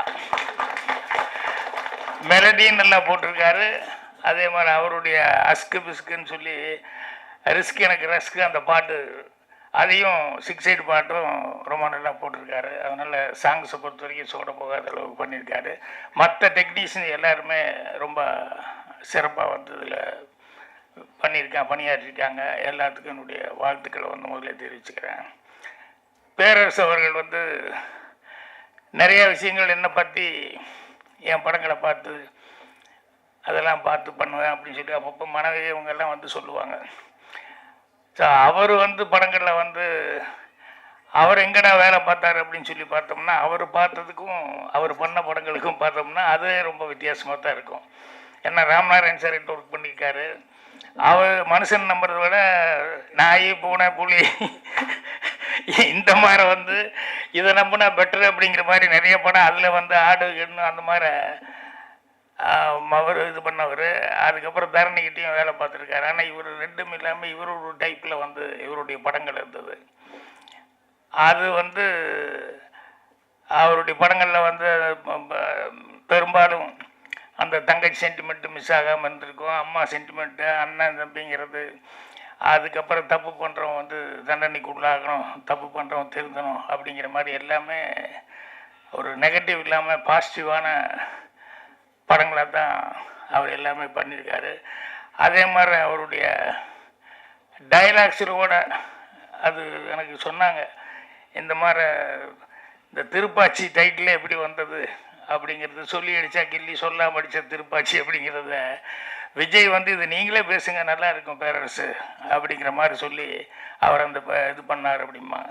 அதே மாதிரி பாடல்கள் எல்லாம் அவர் அங்கங்கே வந்துக்கிட்டு இருப்பார். தேவர் புலிஸ்லாம் எம்ஜிஆர் படமாக இருக்கும், பாட்டாக இருக்கும். யார் சரோஜி தேவியும் எம்ஜிஆர் பாட்டு இருப்பாங்க. திடீர்னு தேவர் அப்படி ஒரு வக்கீல் போகிற அப்படி நீக்கிட்டு அப்படி வருவார். ஒவ்வொரு படத்துலேயும் அந்த பாட்டை பாடல அப்படி டப்புன்னு எங்காவது ஒரு மரம் விழுந்து அப்படி எட்டி பார்ப்பார். தேவர்கிட்ட கேட்பாங்க, என்னென்ன அவர் டூயட் பாடிட்டுக்க நீங்கள் நடுவில் வந்து இதில் வந்து இப்படி டப்புன்னு டயன்னு கையில் கத்தியோடு வந்து நிற்கிறீங்க. அவன் தம் அடிக்க எந்திரிச்சு போயிடுவான், வேறு எதுக்காக எந்திரிச்சு போவானுங்க. நான் அப்படி ஒரு என்ட்ரி கொடுத்து கத்தியோடு இருந்தேன்னா பாட்டு முடியக்குள்ளே எதாவது பண்ணாலும் பண்ணிடுவாருன்னு சொல்லிட்டு அவனும் வெளியே போக மாட்டேன்டா அப்படின்னு. அந்த மாதிரி அவர் சில டெக்னிக்கில் அவர் அப்படி அந்த மாதிரி இவரும் படத்தில் அங்கங்கே முக்கியமான இடத்துல வந்துட்டு இருந்தார். அதுக்கப்புறம் அவரே ஹீரோவாகவும் நடித்தார். அப்புறம் பாட்டு எழுதினார். ஆத்தாடி அந்த பாட்டு தானே, ஆத்தாடி அம்மாடி ஆத்தாடி, அது மிகப்பெரிய ஹிட்டாச்சு. ஸோ இப்படி தொடர்ந்து வந்து அவர் வந்து பல ஹிட்டுகளை கொடுத்தாரு. அவர்கிட்ட இருந்து வந்தவர் இவர் வந்து அவர் எப்படி கொஞ்சம் டிஃப்ரெண்ட்டோ அந்த மாதிரி வந்து சதாசிவம் வந்து கண்டிப்பாக டிஃப்ரெண்ட்டாக தான் இருக்கார். என்ன காரணம் அப்படின்னு சொன்னோம்னா இந்த ஹீரோக்களையெல்லாம் நம்பாமல் அவர் வந்து ரொம்ப நேச்சுரலாக இன்றைக்கி லைஃப்பில் என்ன இருக்குதோ அதை கதைக்களமாக எடுத்துக்கலான்னு சொல்லிட்டு அந்த இஎம்ஐ அப்படிங்கிறத செலக்ட் பண்ணது இருக்க அதுலேயே அவருடைய யதார்த்தம் என்னங்கிறது எனக்கு ரொம்ப புரிஞ்சிருக்கு. என்னென்னா நான் கூட முதல்ல சினிமாவுக்கு வந்த புதுசில் வரும்போது கதை ஒன்று திங்க் பண்ணி நல்லதாக கதையை திங்க் பண்ணுவோன்னு சொல்லிட்டு ஒரு ட்ரையாங்கிள் ஃபார்முலா நிறைய சக்ஸஸ் ஆகிருக்குன்னு சொல்லிட்டு நான் ஒரு ட்ரையாங்கிள் ஃபார்முலா ஒரு கதை ஒன்று பண்ணி நீ சிரித்தால் நான் சிரிப்பேன் அப்படின்னு சொல்லி டைட்டில்லாம் வச்சு அதை போய் எங்கேயாவது சொல்லணும் அப்படின்லாம் நினச்சிக்கிட்டு இருந்தேன். அப்புறம் அசிஸ்டண்ட் டைரக்டராக வேலை பார்த்ததுக்கப்புறம் தான் தெரிஞ்சது அது ரொம்ப குப்பை கதை அப்படிங்கிற மாதிரி. இது மாதிரி எத்தனை படங்கள் வந்திருக்கு அப்படின்னு சொல்லிட்டு அதுக்கப்புறம் நானே அதை அழிச்சிக்கிட்டேன். இது வேண்டாம், யதார்த்தமாக ஏதாவது செய்வோம்னு சொல்லி 16 வயதில் ரயில் இதெல்லாம் ஒர்க் பண்ணும்போது கூட நான் வந்து கதையை பற்றி திங்க் பண்ணேன். முதல்ல இந்த அசிஸ்டண்ட்டாக வேலை பார்த்துருக்கோம், அதை கரெக்டாக செய்வோம் அப்படின்னு சொல்லிட்டு அது மேலே மட்டும்தான் கான்சன்ட்ரேஷனாக இருந்தேன். அதுக்கப்புறமா தான் வந்து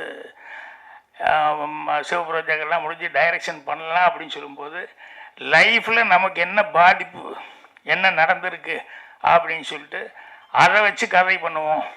பார்த்தா யார் பார்த்தாலும் அடையாது நம்ம பார்த்துருக்கோமே, நம்ம வீதியில் இப்படி இருக்க, நம்ம வீட்டுக்கு எதிர்த்தாப்புல வீட்டில் இப்படி நடந்திருக்க, நம்ம சொந்தக்காரங்களே இப்படி இருக்காங்களே அப்படின்னு சொல்லி ஐடென்டிஃபிகேஷன் இருக்கிற மாதிரி கதையை பிடிக்கணும் அப்படின்னு சொல்லி தான் அதுக்கப்புறம் சுவர்ல சித்திரங்கள் வந்து அந்த மாதிரி கதையை வந்து நான் முதல்ல செலக்ட் பண்ணேன்.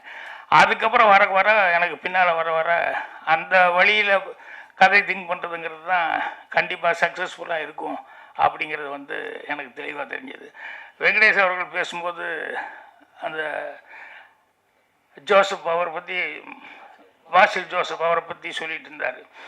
அவருடைய கதைகள் எல்லாமே வந்து பார்த்தீங்கன்னு சொன்னால் அவர் டைரக்ஷன் பண்ணது அவர் பண்ணுற கதைகள் எல்லாம் பார்த்தோம்னா டே டு டே லைஃப்பில் என்ன நடந்துட்டுருக்கோ அதை தான் கதைக்களமாக எடுத்துக்கிறாரு.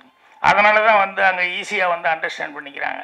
ஸோ இங்கே பாடி ரொம்ப ஆதங்கப்பட்டு பேசினாப்புல, என்ன அது படமே ஓட மாட்டேங்குது, நிறையா ப்ரொடியூசர் வந்து ப்ரொடியூசர் டைரக்டர்ஸ் யூனியன் இப்போ இன்றைக்கி தலைவர் அவர் தான், அவரே டைரக்ட் பண்ணால் போனால் கிடைக்க மாட்டேங்கிறாரு, டைரக்டருக்குள்ளே யாரும் கிடைக்க மாட்டேங்க, அவரே அப்படி பேசிட்டு போகிறாரு.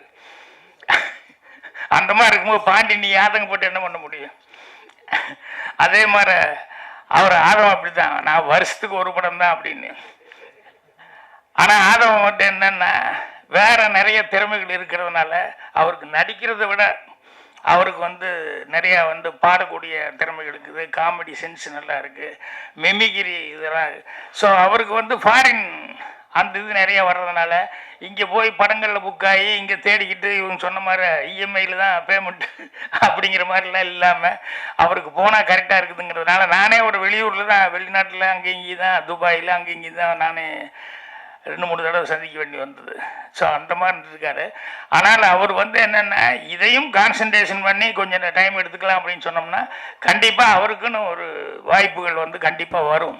ஏன்னா அவருக்கு இருக்கிற டேலண்ட்டுக்கு வந்து கண்டிப்பாக வந்து நல்ல வாய்ப்புகள் வர்றதுக்கான சான்சஸ் இருக்குது. அப்புறம் எல்லாருமே இதை ஃபீல் பண்ணி சொல்லிக்கிட்டு இருந்தாங்க, என்னென்னா படம் ஓடுறதில்ல அப்படி இப்படின்ட்டு. படங்கள் வந்து கண்டிப்பாக நிச்சயமாக ஓடும். இப்போ அவர் இந்த ஜோசப் சொன்னாங்களே, பாசில் ஜோசப், அதெல்லாம் வந்து என்னென்னா நேச்சுரலாக வந்து அவங்க வந்து படம் வந்து எடுத்துகிட்டு இருக்காங்க. கதைகள் வந்து எங்கேயுமே அங்கேயும் இங்கேயும் இப்படி போய் தேடி கீடி எல்லாம் வந்து கதையை வந்து திங்க் பண்ணிட்டு இருக்கிறது இல்லை. லைஃப்பில் என்ன நடக்குதோ அதை வச்சு தான் கதை பண்ணணும் அப்படின்னு சொல்லிட்டு அவங்க ஃபீல் பண்ணதுனால தான் அந்த கதைகள் மலையாளத்தில் இருக்கிற கதைகள் எல்லாம் குயிக்காகவும் எடுக்க முடியுது. ரொம்ப அவங்களுக்கு செட்டு போட வேண்டியது இல்லை, பிரம்மாண்டங்கள் அத்தியாவசியமாக தெரியல. அதே மாதிரி வந்து அவங்களுக்கு வந்து கோடிக்கணக்கில் செலவு பண்ணுங்கிற அவசியம் இல்லாமல் இருக்குது.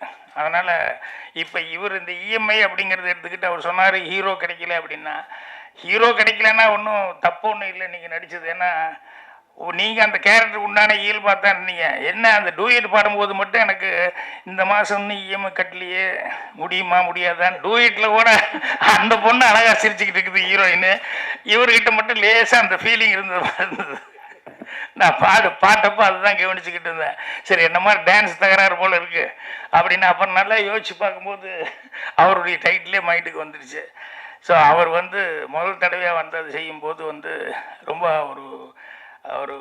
அவர் நம்மளை நம்பி கொடுத்துருக்காரு, நம்மளை நம்பி படம் போட்டிருக்காரு, கண்டிப்பாக இதை நம்ம நல்லபடியாக சக்ஸஸ்ஃபுல்லாக செய்யணும் அப்படிங்கிற மாதிரி அந்த பொறுப்புணர்ச்சியோடு செஞ்சுருக்காரு. அதே மாதிரி அவருக்கு வந்து எல்லாருமே மியூசிக் டேரக்டர்லேருந்து கேமராமேன்லேருந்து இன்னும் ப்ரொடக்ஷன் மேனேஜர் எடிட்டர் எல்லாருமே வந்து அவருக்கு வந்து நல்லபடியாக அவர் சக்ஸஸ்ஃபுல்லாக வரணும் அப்படின்னு சொல்லி அவர் வந்து எல்லாம் ஹெல்ப் பண்ணியிருக்காங்க. ஸோ அதை வந்து அவர் ரொம்ப மனசில் வர்றது தானே ஈஸியாக வெளியே சொல்ல முடியும். ஸோ அந்த அளவுக்கு இது பண்ணியிருக்காரு. கண்டிப்பாக இப்படி ஒரு நல்ல தயாரிப்பாளர் கிடைச்சதுனால இவர் வந்து இந்த படம் வந்து ஏன்னா இஎம்ஐங்கிறது நேச்சுரலாக வந்து எல்லாருமே இதை பற்றி எல்லாரும் பேசினாங்க. இதில் இருக்கிறது என்ன ப்ளஸ்ஸு மைனஸ் எல்லாமே சொன்னாங்க. தேவயானி சொன்ன மாதிரி நல்லதும் இருக்குது கெட்டதும் இருக்குது. இது நல்லதாக எடுக்கிறதுன்னா நல்லதாக எடுத்துக்கலாம், கெட்டதாக எடுக்கிறது ஏன்னா லிமிட்டாக வாங்கி இதுக்குள்ளே நம்ம கண்ட்ரோலாக பண்ண முடியும் அப்படின்னு சொல்லி சொன்னோம்னா அது நமக்கு ஹெல்ப்ஃபுல்லாக இருக்கும். ஆசைப்பட்டுக்கிட்டு இப்போ அவரே டைரக்டரே பேசும்போது சொன்னார்ல, ஒய்ஃப் வந்து சொல்லிச்சு, நான் அடுத்த இடம் கூட காருக்கு என்ன வரமாட்டேன் அப்படின்னு சொன்னால், அப்புறம் வேறு வழி இல்லை, புருஷன் கொண்டு பொண்டாட்டிக்குள்ளே சண்டைன்னா என்ன பண்ணுவான், சரி போய் கையெழுத்து போட்டுருவோன்னு சொல்லி கையெழுத்து போட்டுவான், அப்புறம் மாட்டிக்குவான். அப்புறம் பேர சொன்ன பொண்டாட்டி தான் பதில் சொல்லணும், அந்த பொண்டாட்டி தான் பதில் சொல்லி ஆகணும், வேறு என்ன பண்ணுறது.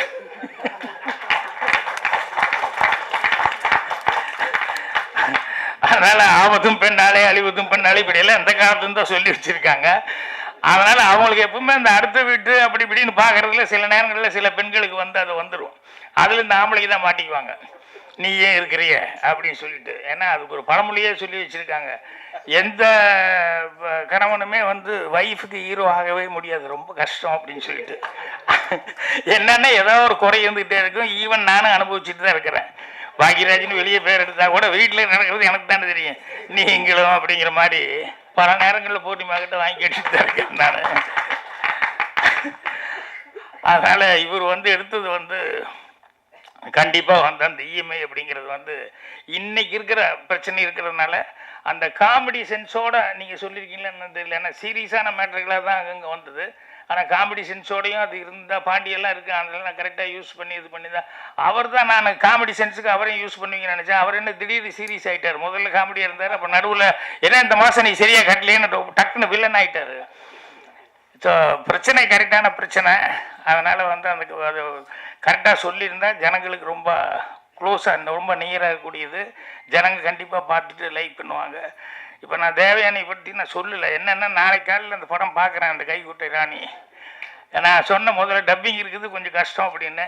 ஆனால் நான் டப்பிங்காரங்கிட்ட சொல்லிட்டேன், இல்லைப்பா ஒரு லேடி வந்து அந்த பொண்ணு முதல் தடவையாக வந்து பேரரசு ரொம்ப சிறப்பாக சொல்லிட்டார். எல்லார் மனசுலையும் இருக்கிறது தான் அந்த ஹோம்லியான ஒரு ஹீரோயினாக வந்து எல்லார் மனசுலையும் பதிஞ்சவங்க.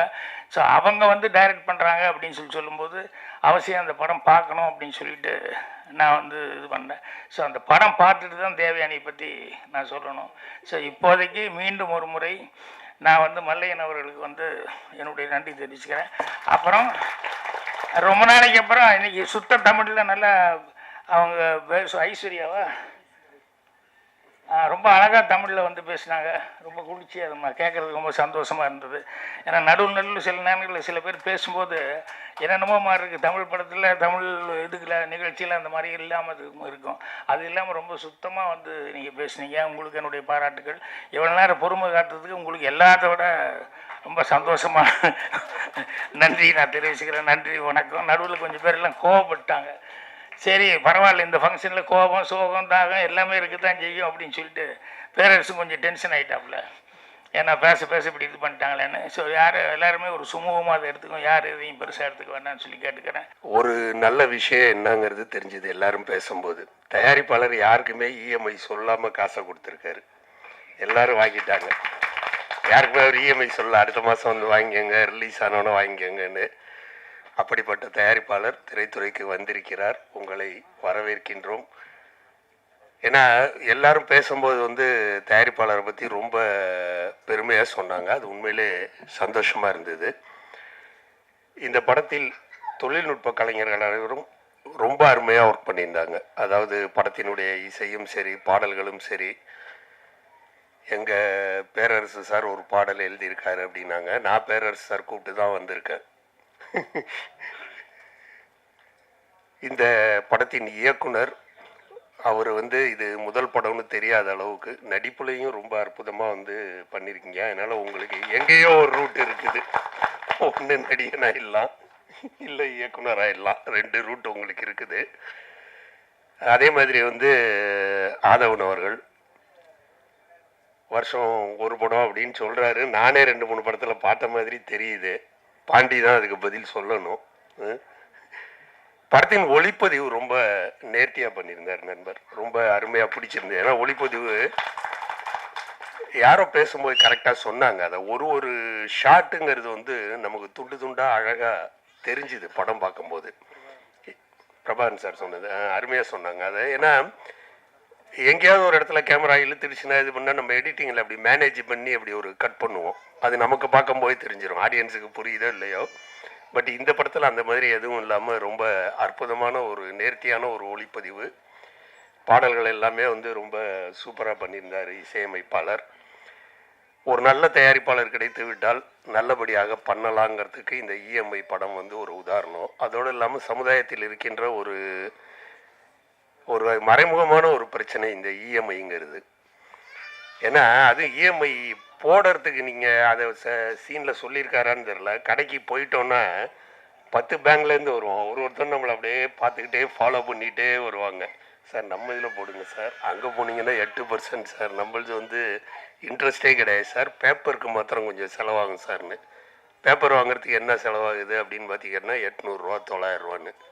பேப்பர் அவ்வளோக்கா வாங்குகிறோம், நம்ம பண்டில் கதை எழுதுறதுக்கு கூட அவ்வளோ பேப்பர் வாங்க மாட்டோம். அது மாதிரி இஎம்ஐயில் பார்த்தீங்கன்னா ரொம்ப சுவாரஸ்யமான நிறைய நல்ல விஷயங்கள் இருக்குது. அதனால நிறைய பேர் பாதிக்கப்படுறாங்கங்கிறது வந்து 100% உண்மை. ஏன்னா வந்து கண்ணுக்கு முன்னாடி அது ஒரு கலர் கனவாக நமக்கு தெரியுது. பார்க்கும்போது வந்து ரொம்ப ஈஸியாக தெரியறதுனால எல்லாருமே இஎம்ஐ போட்டு எல்லாத்துலேயும் ரொம்ப ஈஸியாக இது பண்ணிடுறோம். அது ரொம்ப அழகாக காட்டியிருந்தார் அந்த பைக் சீன்லேயே. அந்த இது நல்லா இருந்தது. இஎம்ஐயில் அவர் பாதிக்கப்பட்டிருக்காரான்னு எனக்கு தெரியல. டைரக்டர் இஎம்ஐயில் பாதிக்கப்பட்டிருக்காரான்னு தெரியல. ரொம்ப நல்ல ஒரு கருத்தை வந்து கொண்டுகிட்டு வந்து சொல்லியிருக்காரு. அப்புறம் திரைப்படத்தை பற்றி எல்லாருமே இந்த மேடையில் நிறையா பேசினாங்க. நல்ல படம் எடுக்கிறதுக்கு நான் தயாராக இருக்கேன்னு நம்ம ப்ரொடியூசர் கேரண்டி கொடுத்துட்டு போயிட்டாரு. நல்ல கதை இல்லை அப்படின்னு உதயகுமார் சார் சொல்லிட்டு போயிட்டாரு. நல்ல கதையை நீங்கள் தேர்ந்தெடுக்கலைன்னு. ஆனால் இன்றைக்கு வந்து கொண்டிருக்கும் படங்களை பார்த்தால் சிறிய படம் பெரிய படம் என்பது பட்ஜெட்டை வைத்து நிர்ணயிக்கப்படவில்லை என்பது தெளிவாக தெரிகின்றது. ஏனென்றால் பட்ஜெட்டே இல்லாமல் பண்ண சின்ன படங்கள்லாம் மிகப்பெரிய வெற்றி படங்களாக அமைஞ்சிருக்கு. அதனால் பட்ஜெட்டை வச்சு பெரிய படம் சின்ன படங்கிறது கிடையாது. நான் எப்போயுமே சொல்லுவேன், கமர்ஷியல் படம் ஆர்ட் படம்னு சொல்லும்போது நல்ல படம் அப்படிங்கிறத மட்டும் சொல்லுங்கள். படம் நல்ல படம், அதுதான் இந்த படம். நல்ல படம் தான். இஎம்ஐ நல்லா பண்ணியிருக்காரு. ஆனால் நம்ம இதை தவிர்க்க முடியாதது என்னென்னா, போன மாதம் மட்டும் நல்லா பத்திரிகை நண்பர்களுக்கு நன்றாக தெரியும், ஏறக்குறைய 32 படம் ரிலீஸ் ஆகிருக்குது. அதாவது மாதத்தின் எண்ணிக்கையை விட படத்தின் எண்ணிக்கை அதிகமாக இருக்குது. டெய்லி ஒரு படம் பார்த்தா கூட 2 படம் நம்ம பார்க்காம மிஸ் பண்ண வேண்டி இருக்குது. அந்த அளவுக்கு படங்கள் வந்துகிட்டு இருக்குது. இதற்கு நிச்சயமாக வந்து ஏதோ ஒரு வகையில் எல்லோரும் சேர்ந்து அதற்கு தீர்வு காண வேண்டிய கட்டாய சூழ்நிலையில் தான் சினிமா என்று இருந்து கொண்டிருக்கிறது. ஆனால் சினிமாவுக்கு வர்றவங்க யாரையும் நம்ம வராதுன்னு சொல்லி தடுக்க முடியாது. இதுக்கு எப்படி தீர்வு காண போகிறோங்கிறது தெரியல. மக்கள் ஆனால் தெளிவான தீர்வை கொடுத்துக்கிட்டு இருக்காங்க. நல்ல படமாக இருந்தால் அவங்க எந்த படத்தையுமே பார்க்குறாங்க, நல்ல படம் இல்லைன்னா பார்க்கறது இல்லை. அதனால் நீங்கள் நல்ல படம் பண்ணியிருக்கீங்க. நிச்சயமாக இந்த தொழில்நுட்ப கலைஞர்கள் அனைவருக்கும் நல்ல எதிர்காலம் இருக்கின்றது. உங்கள் படத்தை சரியான விளம்பரத்தோடு விளம்பர யுக்திகளை பயன்படுத்துங்க. பத்திரிகை நண்பர்கள் இங்கே எல்லாருமே வந்திருக்காங்க. நிச்சயமாக அவங்க வந்து உங்களுக்கு உறுதுணையாக இருப்பார்கள். என்ன பண்ணுவீங்களோ தெரியாது, விளம்பரத்தில் வித்தியாசப்படுத்தி படத்தை அருமையாக தியேட்டருக்கு கொண்டுட்டு வாங்க. நிச்சயமாக இது ஒரு வெற்றி படமாக அமையும். வாழ்த்துக்கள். நன்றி.